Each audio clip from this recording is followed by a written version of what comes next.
नमस्कार, सत श्री अकाल, आदाब, सभी का फिर से स्वागत है। भाई लाइट थोड़ी सी कम लग रही है, लाइट कर लेते हैं एक बार ठीक।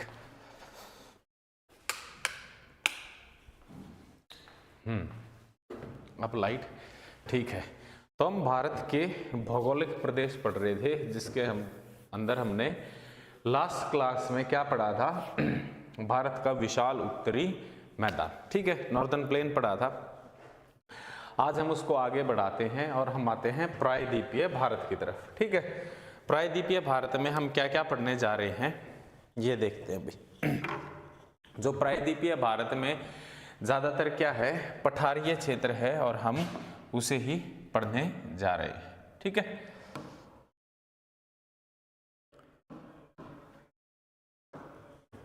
तो ये है इंडिया का मैप, ठीक है। प्रायद्वीपीय भारत कौन सा बताया था मैंने आपको, ये हिस्सा, ये जो हिस्सा है ये नहीं है, इसको दोबारा से बना देते हैं।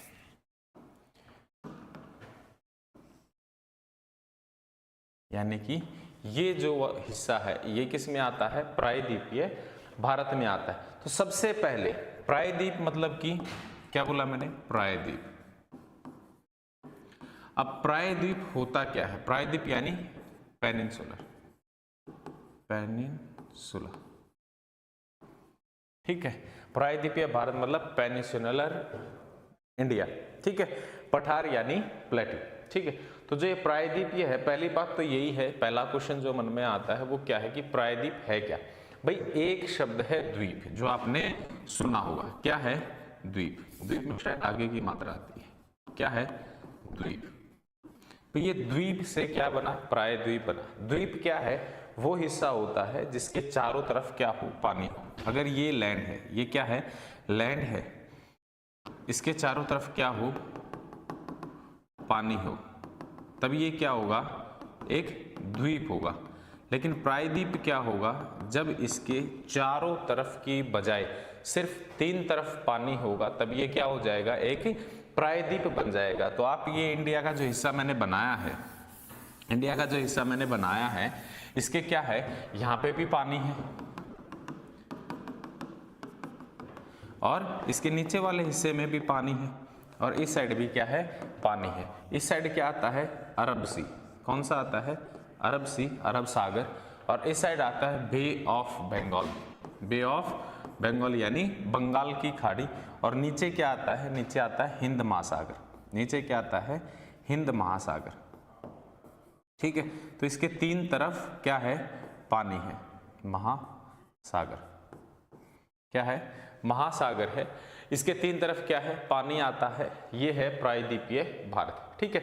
इसके अंदर जो पठार है वो हमें आज पढ़ने हैं। तो जो सबसे पहले इसके बारे में कुछ जानकारियां नोट कर लेते हैं जो आपको पता होनी चाहिए प्रायद्वीपीय पठार के बारे में, ठीक है। तो जो सबसे पहला पठार आता है, सबसे इंपॉर्टेंट है, वो कौन सा है, नंबर 1 लिख लेते हैं यहाँ पे, नंबर 1 कौन सा है, मालवा का पठार। कौन सा है, मालवा का पठार, मालवा प्लेटू, ठीक है, मालवा प्लेटू, ठीक है। जो मालवा प्लेटू है, इसका जो क्षेत्रफल है, पहले ये देख लेते हैं, ये है कहां पे, ये लगभग इस क्षेत्र में आता है। ये क्षेत्र क्या है, मालवा का पठार है। ये क्षेत्र क्या है, मालवा का पठार, ठीक है। इसके एक तरफ, पहले इसकी लोकेशन की तरफ ध्यान दे लेते हैं कि इसकी लोकेशन क्या है। इसके एक तरफ क्या है, यहां क्या है, अरावली, क्या है यहाँ पे, अरावली।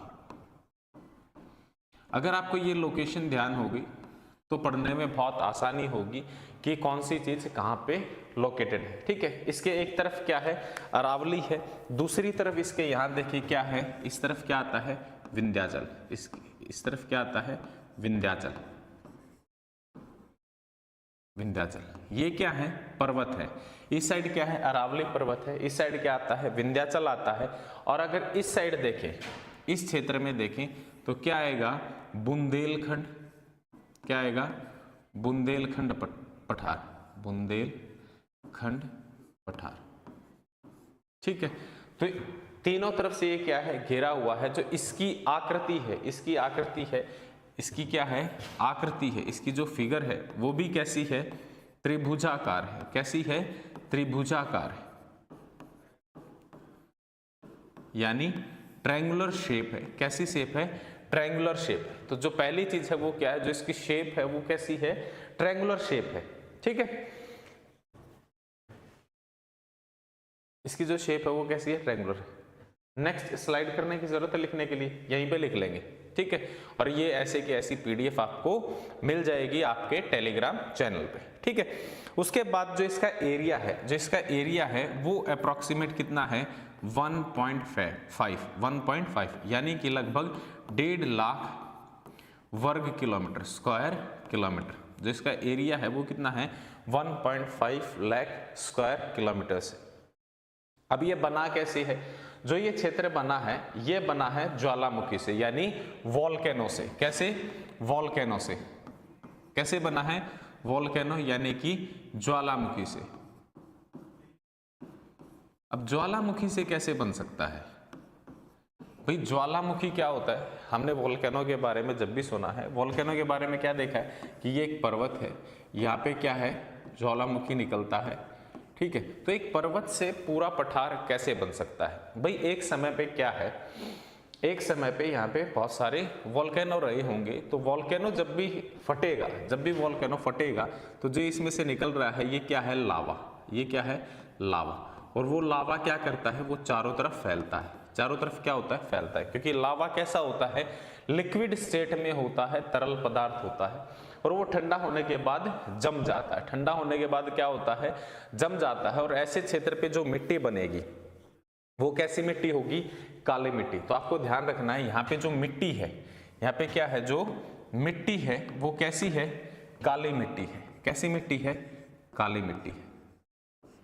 आपकी छोटी छोटी इंफॉर्मेशन पता होनी चाहिए, क्योंकि जो आपका क्वेश्चन बनेगा वो इन्हीं छोटी छोटी इंफॉर्मेशन से बनेगा। जैसे कि अब मैंने बताया आपको कि यहाँ पे मिट्टी है वो कैसी है, काली मिट्टी है। अब काली मिट्टी होगी तो काली मिट्टी से के रिलेशन में पूछ सकता है, इससे संबंधित पूछ सकता है कि यहाँ पे किस चीज की क्या की जाती है, किस चीज की खेती की जाती है, किस चीज की खेती की जाती है। अब काली मिट्टी कौन सी खेती के लिए उपयुक्त है, कपास की।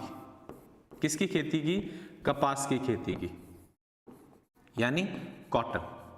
ठीक है, किस चीज की खेती के लिए उपयुक्त है, कपास के लिए उपयुक्त है। ठीक है, जो इसका मेजर पार्ट है, जो सबसे बड़ा हिस्सा है वो कौन से राज्य में है, ये भी आपसे पूछ सकता है। जो इसका सबसे बड़ा हिस्सा है वो किस राज्य में है, वो एमपी में है। कौन से राज्य में है, एमपी में है। ठीक है, तो जो आपके सामने बना हुआ है इसके अंदर लगभग वो सारी इंफॉर्मेशन है जो आपके पेपर में पूछी जा सकती है। ठीक है, इसकी जो शेप है वो कैसी है, ट्रायंगुलर शेप है। इसको एक बार क्विक रिवीजन कर लेते हैं कुछ सेकंड का समय लगा के। इसकी जो शेप है वो कैसी है, कैसी है भाई, ट्रायंगुलर शेप है, त्रिभुजाकार है। इसके उत्तर में यानी नॉर्थ में कौन सी पर्वत श्रृंखला है, अरावली पर्वत श्रृंखला है। इसके साउथ में क्या है, विंध्याचल पर्वत है।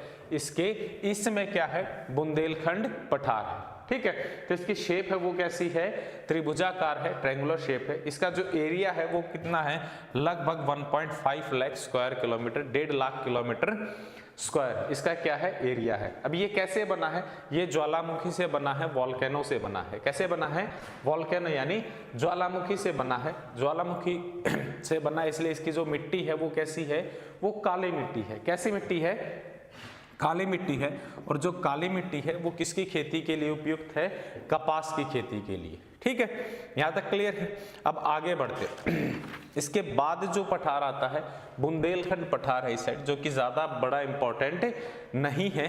ठीक है, बस इसका नाम पूछ सकता है, बाकी इससे रिलेटेड क्वेश्चन बहुत कम आता है आपके एग्जाम में।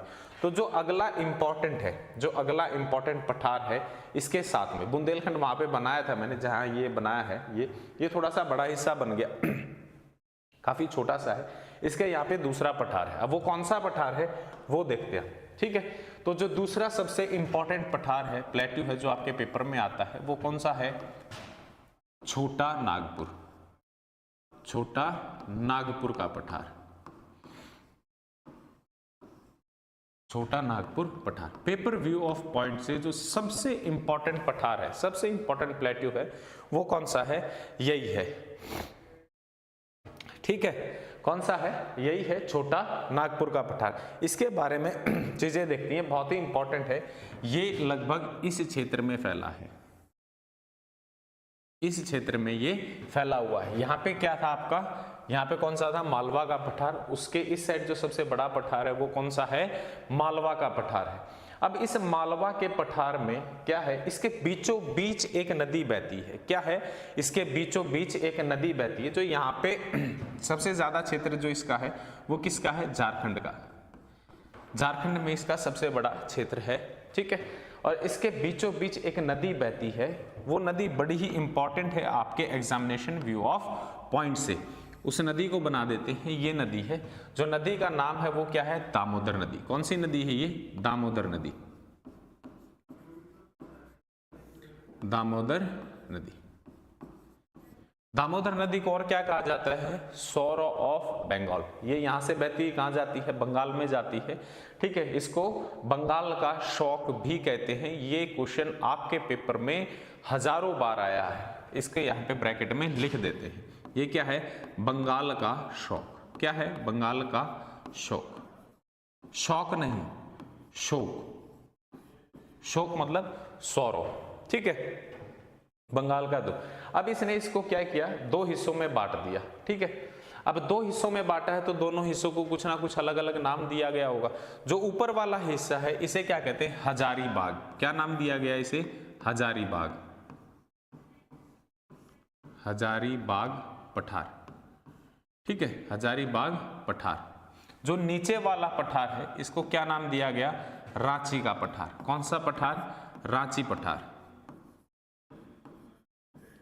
अब यहां पर एक शब्द और आता है। जब आप ऊपर से किसको देखते हैं? इस दामोदर नदी को देखते हैं, तो दामोदर नदी के रिलेशन में एक क्वेश्चन और आता है आपके एग्जाम में। वो क्वेश्चन क्या है कि जो ये दामोदर नदी है, ठीक है, ये कहां से होके बहती है? भ्रंश घाटी से बहती है। कहां से बहती है? भ्रंश घाटी से बहती है। ये डायरेक्ट क्वेश्चन आता है। भ्रंश घाटी से बहने वाली नदी का नाम बताइए। तो वो कौन सी नदी है? दामोदर नदी है। कौन सी नदी है? दामोदर नदी है, जिसको क्या कहा जाता है? बंगाल का शौक कहा जाता है। अब यहां पर एक नई टर्म आई आपके सामने, नई शब्दावली आई। क्या आई? भ्रंश घाटी। क्या आया नया नाम? भ्रंश घाटी। अब ये भी आपके एग्जाम में पूछा जा सकता है और एक दो बार पूछा भी है कि भाई ये भ्रंश घाटी होती क्या है, कैसी होती है भ्रंश घाटी? एकदम सीधा कटाव हो, कैसा हो? एकदम सीधा कटाव हो, तब उसको क्या बोलते हैं? भ्रंश घाटी। यानी कि ऐसे पठार चल रहा है, अचानक क्या है? ऐसे कटता है। इसको ड्रिफ्ट वैली भी बोलते हैं। क्या बोलते हैं? ड्रिफ्ट वैली भी बोलते हैं। फिर ये स्थान है और फिर ऐसे अचानक उड़ जाता है, फिर ये ऐसे होता है। ये क्या है? लैंड। यहाँ पे क्या है? लैंड, जमीन है। और ये क्या है? वैली, यानी कि घाटी। क्या है? घाटी। ये क्या है? घाटी। अब इसके अंदर से बहती है आपकी दामोदर नदी। अगर ऊपर से देखेंगे ये कुछ ऐसा दिखाई देगा। अगर सामने से व्यू दिखा जाए तो लैंड है, अचानक उसमें कटाव है और फिर से क्या है? लैंड है, वापस ऊपर लैंड उठ जाता है। तो इस ऐसी घाटी को क्या बोलते हैं? भ्रंश घाटी या ड्रिफ्ट वैली बोलते हैं। ये डायरेक्ट आपके पेपर में हजारों बार आया हुआ क्वेश्चन है कि भ्रंश घाटी से बहने वाली नदी का नाम बताइए। कौन सी नदी है? दामोदर नदी। और दामोदर नदी को और क्या कहा जाता है? बंगाल का शोक कहा जाता है, सौर ऑफ बंगाल, ठीक है। तो दामोदर घाटी ने क्या किया? इस पठार को, छोटा नागपुर पठार को दो भागों में बांट दिया। ऊपर वाले भाग का नाम क्या है? क्या नाम है? हजारीबाग पठार। और नीचे क्या है? रांची का पठार, ठीक है। अब इस पठार को एक नाम और दिया जाता है जो कि आपके एग्जामिनेशन व्यू ऑफ पॉइंट से बहुत ही इंपॉर्टेंट है। डायरेक्ट क्वेश्चन बनता है क्या कि भारत का रूढ़ क्षेत्र। इसको क्या कहते हैं? भारत का रूढ़ क्षेत्र। अब एक नई टर्म और निकल के आ गई। कौन सी टर्म आ गई? रूढ़। कौन सी टर्म आ गई? रूढ़ क्षेत्र। ये नई टर्म आ गई। अब रूढ़ क्षेत्र क्यों कहते हैं भाई? रूढ़ क्षेत्र, रूढ़ एक जगह है, कहां पे? जर्मनी में। कहां पे? जर्मनी में है। और उस जगह को उस जगह का नाम दिया गया है इस क्षेत्र को, तो वहां की कुछ ना कुछ खास बात होगी, जैसे कि पेरिस, जैसे कि पेरिस। तो पेरिस क्या बहुत खूबसूरत शहर है, और इसीलिए आपके हरियाणा जीके में भी क्वेश्चन आता है कि हरियाणा का पेरिस किस जिले को कहा जाता है, किसको कहा जाता है, ये आपको कमेंट सेशन में जवाब देना है। नेक्स्ट वीडियो में मैं आपको इसका आंसर बताऊंगा, ठीक है। तो वैसे ही वहां पे क्या है, एक रूढ़ क्षेत्र है, तो वही नाम इसको यहाँ पे दिया गया, ये भाई भारत का रूढ़ क्षेत्र है। तो रूढ़ क्षेत्र की खास बात क्या है, इसकी खास बात ये है कि यहाँ पर दो चीजें पाई जाती हैं, दो चीजें पाई जाती हैं। पहला कौन सा, आयरन यानी लोहा, और दूसरा कोयला, दूसरा कौन सा, कोयला यानी कोल। ये बहुतायत मात्रा में पाया जाता है, ठीक है। इसकी बहुत सारी खदानें हैं यहाँ पे, लोहा और कोयला। जब भी इसके बारे में पूछेगा तो वो सबसे ज्यादा कहाँ पाया जाता है, छोटा नागपुर पठार में पाया जाता है, ठीक है। अब रांची है, रांची पठार हो गया, ऊपर हजारीबाग पठार हो गया। अब इसमें दो नदियां और हैं जो कि आपके पेपर व्यू ऑफ पॉइंट से इंपॉर्टेंट है, ठीक है। उन नदियों के बारे में भी जान लेते हैं, कौन कौन सी नदियां हैं। यहां पर एक नदी बहती है, उस नदी का नाम है सोन, उस नदी का नाम क्या है, सोन नदी। इसके नीचे से भी एक नदी बहती है, और इस नदी का नाम क्या है, महानदी। कौन सी है, महानदी। जब नदियां पढ़ेंगे तब आपको पता चलेगा, वहां पे कंप्लीट डिस्कशन करेंगे। ये भी क्या है, बहुत ही इंपॉर्टेंट नदियां हैं जो आपके एग्जाम में कई बार पूछी जाती है। और रांची ऐसी जगह है, रांची के चारों तरफ बहुत सारी नदियां निकलती हैं, ठीक है। जो इसकी सबसे ऊंची चोटी है, इस क्षेत्र की सबसे ऊंची चोटी है, उस चोटी का नाम क्या है, पारस चोटी। कौन सी है, पारस चोटी,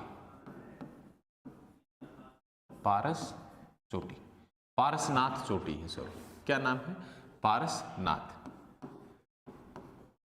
कौन सी चोटी है, पारसनाथ चोटी, ठीक है।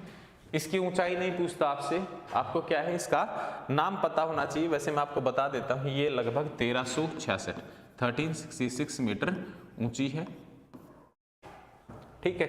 जो ये पूरा पठारीय है, यानी प्रायद्वीपीय भारत पठारीय क्षेत्र है, इसकी जो एवरेज हाइट है, ये कई बार कुछ एग्जाम्स में पूछ लिया जाता है, मैं आपको फिर भी बता देता हूं। लगभग 600 से 900 मीटर उसकी क्या है, एवरेज हाइट है। क्या है, एवरेज हाइट है, एवरेज हाइट, ठीक है।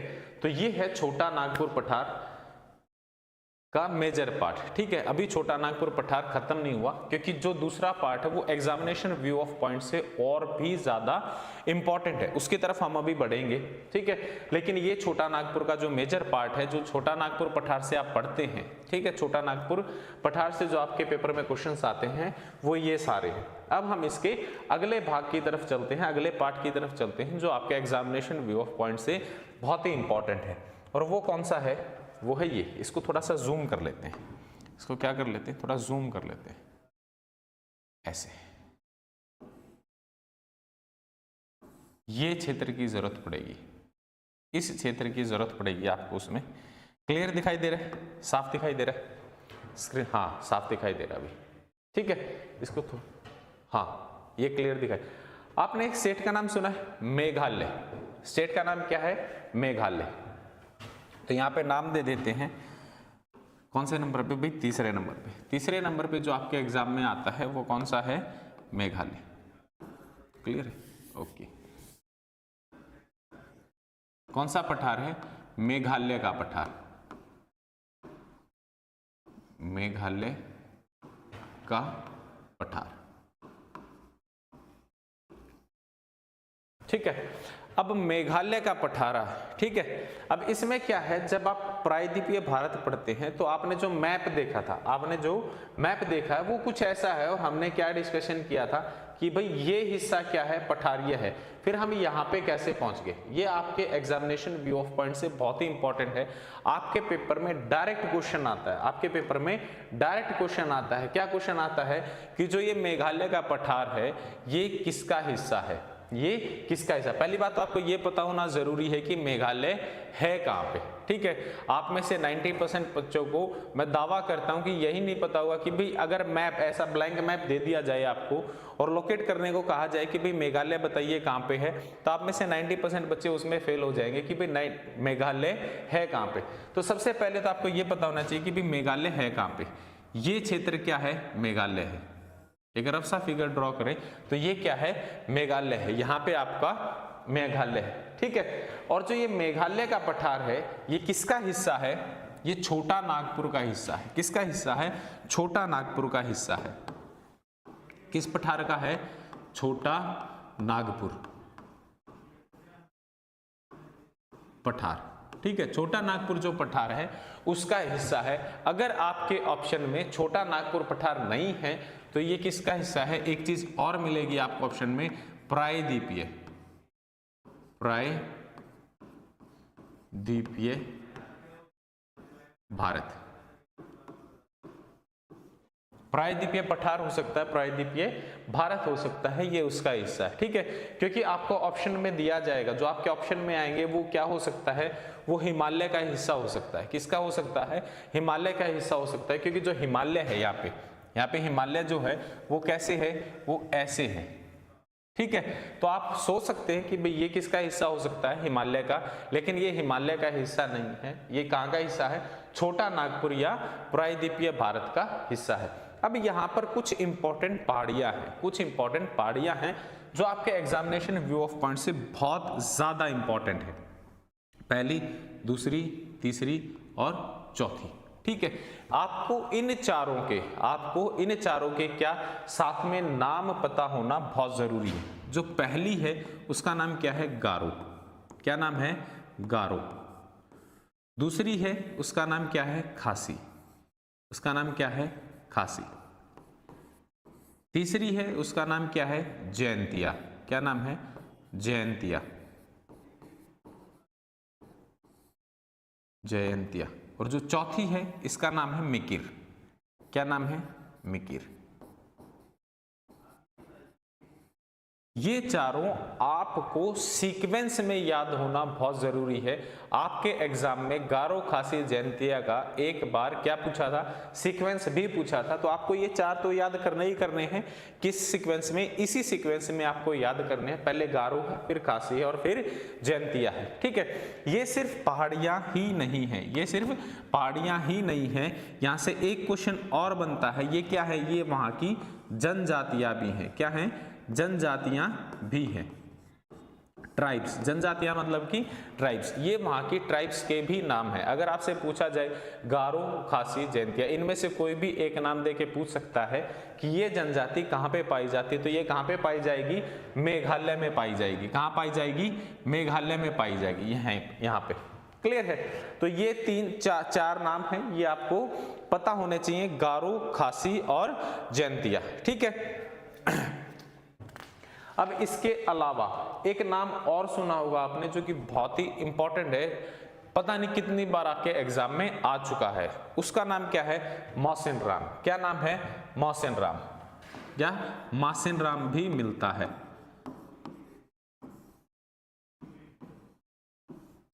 ठीक है, मासिन राम। ये मासिन राम कहां पे है, मेघालय में। पहला क्वेश्चन जब पेपर में आया तो उसने क्या दिया, पूछा कि मासिन राम कहां पे है, मासिन राम कहां पे, मेघालय में। फिर उसने क्या किया, इसको स्पेसिफाई करना शुरू कर दिया। क्या करना शुरू कर दिया, स्पेसिफाई शुरू कर दिया कि भई ये मासिन राम इन तीनों में से, गारो, खासी और जयंतिया में कौन सी पहाड़ी पे है। तो वो कौन सी पहाड़ी पे है, खासी पहाड़ी पे है। कौन सी पहाड़ी पे, खासी पहाड़ी पे। गारो, खासी, जयंतिया, तो खासी पहाड़ी पे कौन सा जगह स्थित है, मौसिन राम। अब मौसिन राम के बारे में खास बात क्या है, ये पेपर में आती क्यों है, ये आपके पेपर में इसलिए आती है क्योंकि जो मौसिन राम है, क्या है, मौसिन राम है, ये Mawsynram wettest place, wettest place मैंने ये वेटेस्ट प्लेस क्यों लिखा? जब मैं सारा हिंदी में लिख रहा हूं तो मैंने इंग्लिश में क्यों लिखा? क्योंकि ये टर्म ऐसी है, अगर मैं आपको बताऊं हिंदी में बताऊं, सबसे ज्यादा बारिश होने वाला क्षेत्र इंडिया में नहीं पूरी दुनिया में अगर सबसे ज्यादा बारिश होती है तो वो कहां पे होती है? मासिनराम में। ठीक है, तो वो कई बार रेन नहीं लिख के देता, आपको क्या देता है? वेटेस्ट प्लेस लिख के देता है। सबसे ज्यादा बारिश होती है यहाँ पे, क्या होती है? सबसे ज्यादा बारिश, सबसे ज्यादा बारिश होती है। ठीक है, इंडिया में ही नहीं, कहां पे? All over world. ठीक है, पूरी दुनिया में अगर सबसे ज्यादा बारिश होती है तो वो कहां पे होती है? गारो, खासी, जैंतिया। ठीक है, इन 3 पहाड़ियों में से जो खासी पहाड़ी है उसके ऊपर एक स्थान स्थित है, कौन सा? मासिनराम। और इस मासिनराम में क्या है? सबसे ज्यादा बारिश होती है। ठीक है, जो सबसे ऊंची चोटी है वो भी यहीं पे है और उसका नाम क्या है? शिलांग। शिलांग शिखर, टॉप, शिलांग टॉप। ठीक है, जिसकी ऊंचाई लगभग 1965, कितनी? 1965 है। कितनी है? 1965 है, 1965। तो ये है आपका मेघालय का पठार। जो सारे क्वेश्चंस आपके एग्जाम में आ सकते हैं। ठीक है, इसको एक बार क्विक रिवाइज कर लेते। भाई मेघालय का जो पठार है ये किसका हिस्सा है? ये छोटा नागपुर पठार का हिस्सा है। अगर छोटा नागपुर पठार आपको ऑप्शन में नहीं मिलता तो प्रायद्वीपीय भारत या प्रायद्वीपीय पठार आपको ऑप्शन में मिलेगा। ये बात आपको खास ध्यान रखनी है। हिमालय भी आपको मिलेगा जिसका हिस्सा ये नहीं है। ठीक है, उसके बाद यहाँ पर 4 मुख्य क्या है? माउंटेन्स है, 4 पहाड़ियां हैं जो कि पेपर व्यू ऑफ पॉइंट से बहुत ही इंपॉर्टेंट है, जिनका नाम आपको सीक्वेंस में याद होना जरूरी है। गारो, खासी, जैंतिया और मिकिर। ये चारों पहाड़ियां ही नहीं, ये यहाँ की जनजातियां भी हैं जो आपके एग्जाम में आपसे पूछी जाती हैं। आपको इनकी सीक्वेंस भी याद होनी चाहिए। अब इसमें जो खासी पहाड़ियां है, खासी पहाड़ी है, उस खासी पे एक जगह है मासिनराम। क्या नाम है? मासिनराम है, जो कि क्या है? Wettest place in the world, यानी कि दुनिया में सबसे ज्यादा जो बारिश होती है वो कहां पे होती है? मासिनराम में होती है। और ये कहां पे है? मेघालय में है। ठीक है, तो आपको दोनों चीज पता होनी चाहिए। ये खासी पहाड़ी पे है और कहां पे है? मेघालय स्टेट में है। ठीक है, और जो मेघालय का जो पठार है वो क्या है? कहां पे है? किसका हिस्सा है वो मेघालय का पठार? मेघालय का पठार छोटा नागपुर पठार का हिस्सा है। ठीक है, इसी के साथ हम अगले पार्ट की तरफ बढ़ते हैं। ठीक है, जो अगला पार्ट है उस पार्ट का जो नाम है वो क्या है? क्या नाम है? गेस करो भी बच्चों, बताओ, कुछ कमेंट करो, क्या नाम है? इसका नाम है दक्कन का पठार। क्या नाम है? दक्कन का पठार। ठीक है,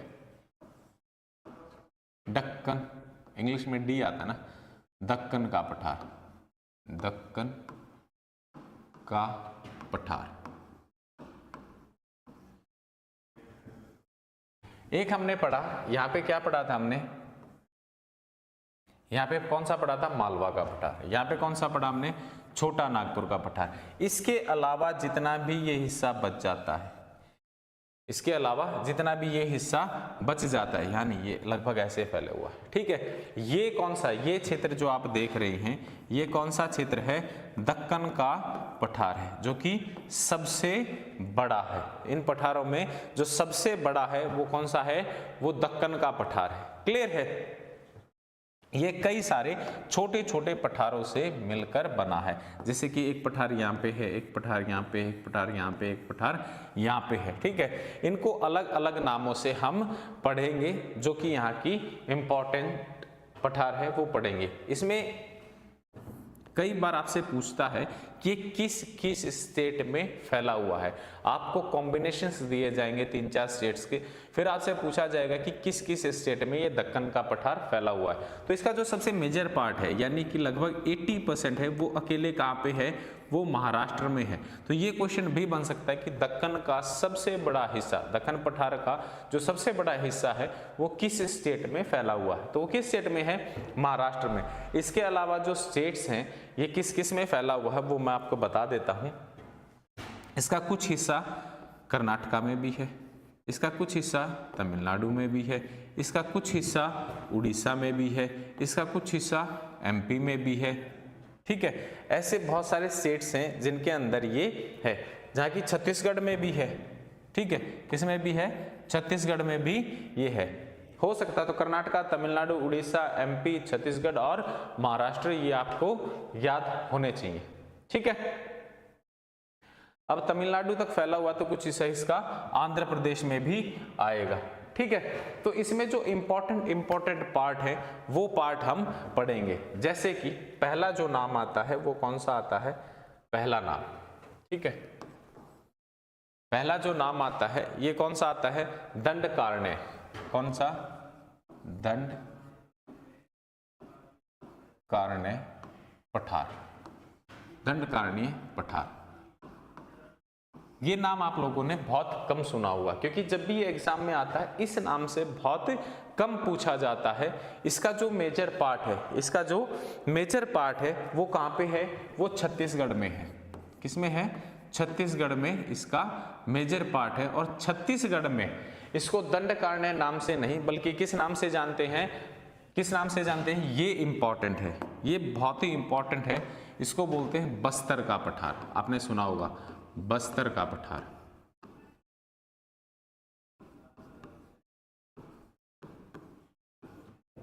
ठीक है, कौन सा है? बस्तर का पठार। ये आपके पेपर व्यू ऑफ पॉइंट से बहुत ही इंपॉर्टेंट है। ठीक है, अब इसके बारे में और क्या इंपॉर्टेंट है? यहाँ पे एक खान है जो कि बहुत ही फेमस है। नाम क्या है? दामन जोड़ी। क्या नाम है? दामन जोड़ी। ये क्या है? ये एक खान है जो कि अक्सर आपके एग्जाम में पूछ लेता है। ठीक है, कि दामन जोड़ी खान कहाँ पे स्थित है? बस्तर के पठार में है, जो कि कहाँ पे है? छत्तीसगढ़। आपको ऑप्शन में पठार भी दे सकता है, कई पठार दे देगा, पूछेगा कौन से पठार में है, या फिर स्टेट दे देगा कि भाई किस स्टेट में ये स्थित है। ठीक है, इसके अलावा जो दूसरा इंपॉर्टेंट है वो कौन सा है? सतपुड़ा। सतपुड़ा पठार। कौन सा पठार? सतपुड़ा पठार। ठीक है, सतपुड़ा पठार की तो लोकेशन भी पूछ लेता है आपके एग्जाम में। अगर ये सतपुड़ा फैला हुआ है, सपोज करिए ये सतपुड़ा है, ठीक है, तो इसकी जो अपर लाइन है, इसकी अपर लाइन है और लोअर लाइन है, ये दोनों आपसे पूछता है। कई बार उसने पूछा है। ठीक है, कि ये कितनी रेंज के बीच में स्थित है? ये कितनी रेंज के बीच में स्थित है? 21 और ये 24। ये 24 डिग्री नॉर्थ और ये 21 डिग्री नॉर्थ, इसके बीच में ये सतपुड़ा पठार फैला हुआ है। ठीक है, इसकी जो हाईएस्ट पीक है, इसकी क्या है?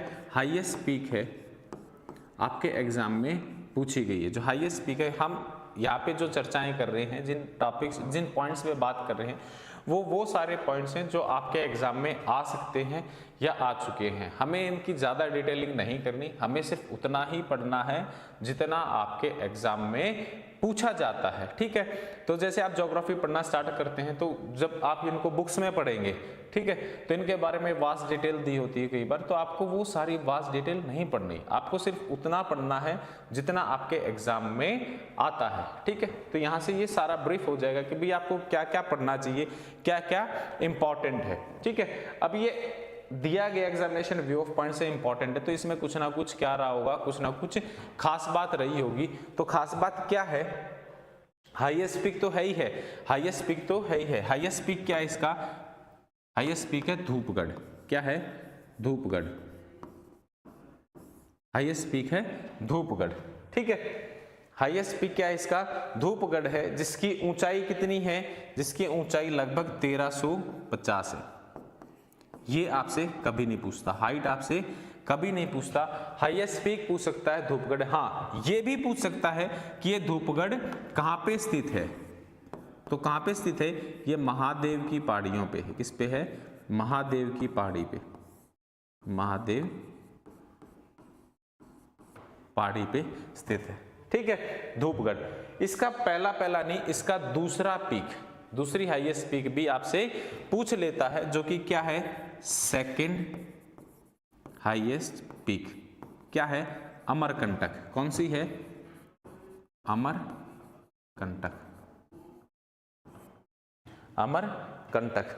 ठीक है, अमरकंटक है। अमरकंटक क्यों महत्वपूर्ण है, क्योंकि अमरकंटक के पास से कई नदियां निकलती हैं, जैसे कि नर्मदा और सोन नदी। कौन सी नदियां निकलती हैं, ये इंपॉर्टेंट क्यों है, क्योंकि यहां से क्या निकलती हैं, नदियां निकलती हैं। क्या निकलती हैं, नदियां निकलती हैं। एक कौन सी है, ये शायद दिखाई नहीं दे रहा होगा भाई, ये कलर, दूसरा कलर चूज करते हैं। कौन सी नदी है, नर्मदा, और दूसरी नदी है सोन।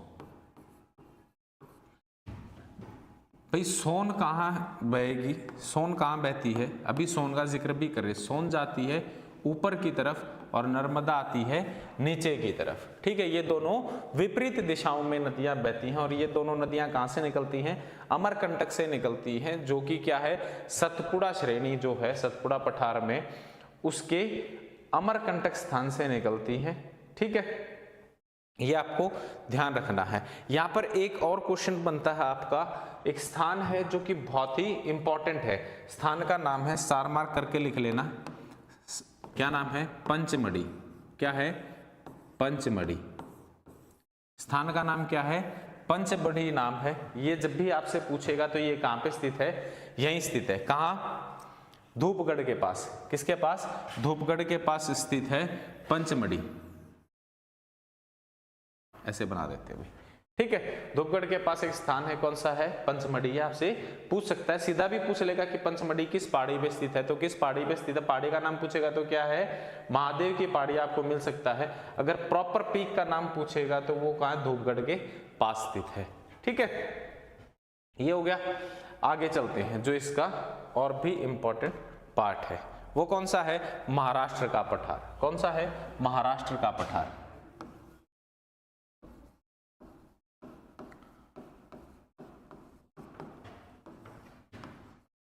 अब नाम ही क्या है इसका, महाराष्ट्र का पठार, तो ऑब्वियस ही बात, इसकी लोकेशन आप गेस कर सकते हैं भाई, इसकी लोकेशन कहाँ पे होगी, महाराष्ट्र में होगी। ठीक है, जो इसकी सबसे ऊंची चोटी है, महाराष्ट्र पठार की जो सबसे ऊंची चोटी है, ये कई बार आपके एग्जाम में पूछी गई है। ये क्या है, कुलसुबाई।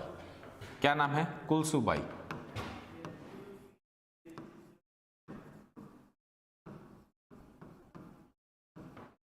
क्या नाम है, कुलसुबाई। ये क्या है, हाईएस्ट पीक है। क्या नाम है, क्या है, हाईएस्ट पीक है, नाम क्या है, कुलसुबाई।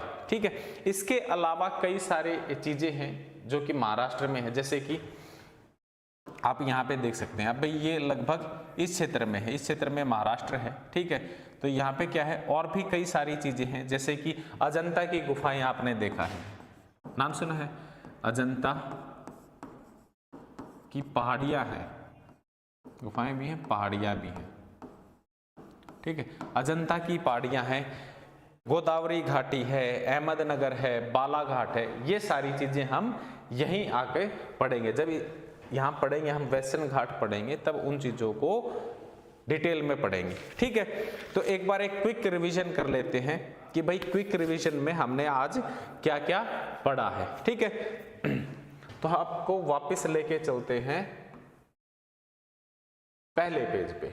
ठीक है, वापस लेके चलते हैं पहले पेज पे। ठीक है,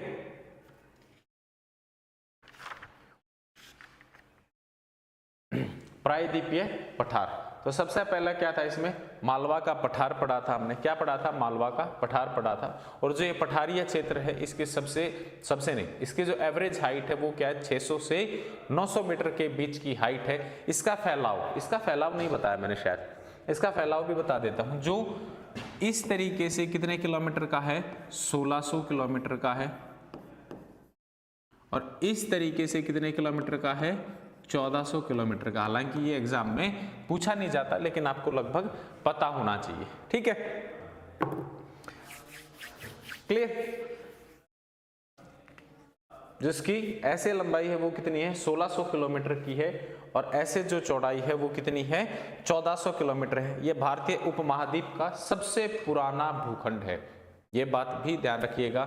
जो जनरल इंफॉर्मेशन है अक्सर एग्जाम में आती नहीं लेकिन इंटरलिंक्ड हो सकती है कि भाई जो ये भारतीय उपमहाद्वीप हमने पहली क्लास में पढ़ा था ये उसका सबसे पुराना भाग है, क्योंकि ऐसा कहा जाता है कि ये हिस्सा इधर से आया, यहाँ पे एक तैतीस सागर होता था उससे टकराया, तो ये पोर्शन बाद में बना है।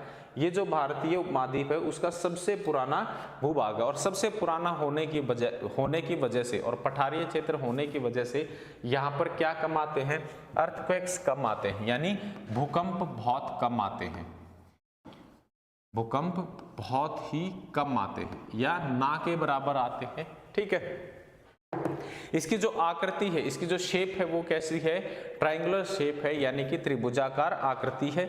मालवा का पठार, छोटा नागपुर का पठार और मेघालय का पठार जो हमने इंपॉर्टेंट पढ़े हैं, जैसे कि छोटा नागपुर में दामोदर नदी थी। दामोदर नदी कैसी घाटी से बहती है, भ्रंश घाटी से बहती है, भ्रंश घाटी यानी ड्रिफ्ट वैली। ठीक है, तो एकमात्र नदी है जो भ्रंश घाटी से होकर बहती है, दामोदर नदी। दामोदर नदी के बारे में एक फैक्ट और पढ़ा था क्या, कि दामोदर नदी को क्या कहते हैं, बंगाल का शोक कहते हैं, और यह छोटा नागपुर पठार को दो हिस्सों में बांटती है। ऊपर वाले हिस्से को क्या कहा, हजारीबाग पठार का, और नीचे वाले पठार को रांची पठार नाम दिया गया। क्लियर। और इस क्षेत्र को, छोटा नागपुर का जो पठार का क्षेत्र है उसको क्या कहते हैं, भारत का रूड क्षेत्र। रूड क्षेत्र मैंने बताया था कि रूड कहाँ पे है, जर्मनी में है, जहाँ की क्या पाए जाते, खनिज पाए जाते। कौन कौन से, लोहा और कोयला पाया जाता है, इसलिए इसे भारत का रूड क्षेत्र कहा जाता है। इसके बाद हम आए मेघालय पे। यहाँ पे ये छोटा नागपुर पठार है जो हमने पढ़ा था। ठीक है, इसके बाद हम आए थे मेघालय के पठार पे। मेघालय का जो पठार है ये किसका हिस्सा है, ये प्रायद्वीपीय भारत का हिस्सा है। अगर पठार का नाम पूछे तो छोटा नागपुर पठार का हिस्सा है। यहाँ पर 4 पहाड़ियां हैं जो कि बहुत ही इंपॉर्टेंट हैं, इनका सीक्वेंस भी इंपॉर्टेंट है, गारो, खासी और जैंतिया और मिकिर। ठीक है, ये चारों यहाँ पर सिर्फ पहाड़ियां ही नहीं, ये क्या है, जनजातियां भी हैं, आपको इसी सीक्वेंस में याद होना जरूरी है। ठीक है, इसमें खासी जो पहाड़ी है उसके ऊपर एक स्थान है, कौन सा है, मासिनराम। मासिनराम क्या है, आप देख सकते हैं मासिनराम क्या है, दुनिया का वेटेस्ट विलेज है, यानी दुनिया में सबसे ज्यादा जो बारिश है वो कहाँ होती है, मासिनराम में। और मासिनराम कहाँ पे है, खासी पहाड़ियों में है और मेघालय स्टेट में है। इसकी जो सबसे ऊंची जो चोटी है वो कौन सी है, शिलोंग शिखर है। क्लियर। इसके बाद हम आए किस पे, दक्कन के पठार पे। दक्कन का पठार सबसे बड़ा पठार है जो कि बहुत सारे छोटे छोटे पठारों में विभाजित है, डिवाइडेड है। ठीक है, इसका जो 80% हिस्सा है, सबसे बड़ा हिस्सा है, वो किस स्टेट में है, वो महाराष्ट्र में है। आपसे पूछ सकता है कि ये किस किस स्टेट में फैला हुआ है, आपको 3-3, 4-4 स्टेट के क्या बना के, ग्रुप बना के ऑप्शंस में दे देता है। तो महाराष्ट्र, कर्नाटक, तमिलनाडु, उड़ीसा, MP, छत्तीसगढ़, इन स्टेट्स में ये फैला हुआ है। तो ये सारा हमने आज के भौगोलिक प्रदेश में पठारी प्रायद्वीपीय भारत में हमने पढ़ा। इस चीज को आगे कंटिन्यू करेंगे हम अपनी अगली क्लास में।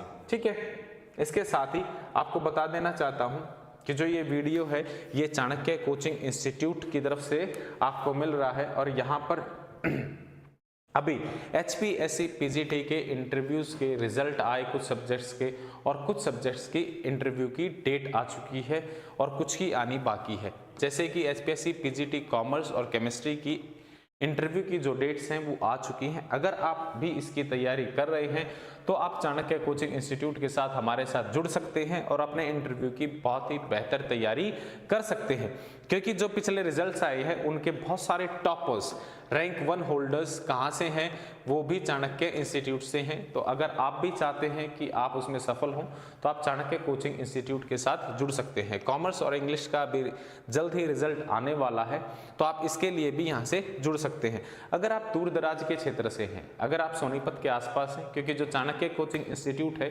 ये कहाँ पे है, मॉडल टाउन सोनीपत में स्थित है। अगर आप नज़दीक रहते हैं तो आप आ सकते हैं। अगर आप दूर दराज क्षेत्र से हैं तो आप ऑनलाइन भी हमसे जुड़ सकते हैं। ऑनलाइन जुड़ने का जो तरीका है वो क्या है कि आपको प्ले स्टोर पर जाकर ऐप को डाउनलोड करना है। ऐप का नाम क्या है, एडू चाणक्यन, क्या है ऐप का नाम है। आप यहाँ पे देख सकते हैं एक पोर्टफोलियो, ये आपको साइन मिलेगा, ऐसा कुछ लोगो मिलेगा।